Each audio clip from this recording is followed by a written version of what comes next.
Hello. Thank you. It's great to be here. If we look at the current global economy and the way that it is structured, there are winners and there are losers. And when we take a look at who the losers are, the biggest number of them are actually women. We really want to see the kind of structural change that is going to lead to lasting transformation in the lives of women and girls and the lives of our communities. We need to address macroeconomic policy. 10 years ago, the Hewlett Foundation began the Women's Economic Empowerment Strategy, and we saw that there was a gap between those who were working on gender equity and those who were working on macroeconomic policy. Within the Gender Equity and Governance program, our Women's Economic Empowerment Strategy is really based on the premise that a lot of economic policy making, where it focuses on women at all, really tries to change women to fit into existing economic systems and structures, instead of really trying to fix those structures to fit women's needs. And our Women's Economic Empowerment Strategy really looks to shift those structural systems in East and West Africa. There is a very orthodox way of understanding how economic policy making works, and the impact of that is measured through things like such as the growth of the GDP of a particular country. But that does not really ensure that all communities benefit equally from the economic growth.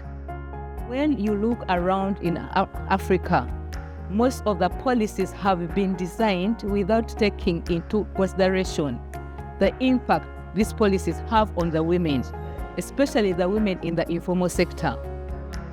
There's an assumption that women's lives are constantly there to subsidize things that the state fails in, things that communities, societies, and economies fail in, that there's a labor force of women that will always rise up and fill in those gaps. Economic empowerment provides a foundation for other forms of empowerment. So we can't get to political empowerment, other forms of empowerment fully without a foundation of economic empowerment in place. There's a lot of focus on addressing other women's rights related issues, and yet a lot of those challenges are actually coming out of certain economic oppressions and economic inequalities that affect women. So we need public institutions that, particularly ministries of finance, tax administrations, that they are not only ready to raise revenue or to manage budgets, but that they are also ready to link their fiscal policies with their development objectives, with their gender equality objectives that they have in the country.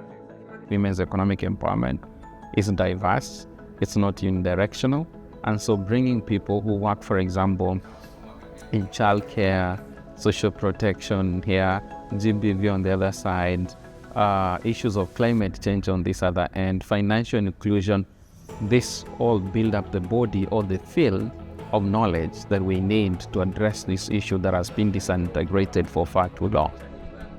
For the Hewlett Foundation, creating ecosystems that bring together diverse actors in any field is a very important strategy. It is only when you bring together differing opinions, differing players, the entire ecosystem of what is needed for change to happen, that you can achieve the goals that you set out to achieve.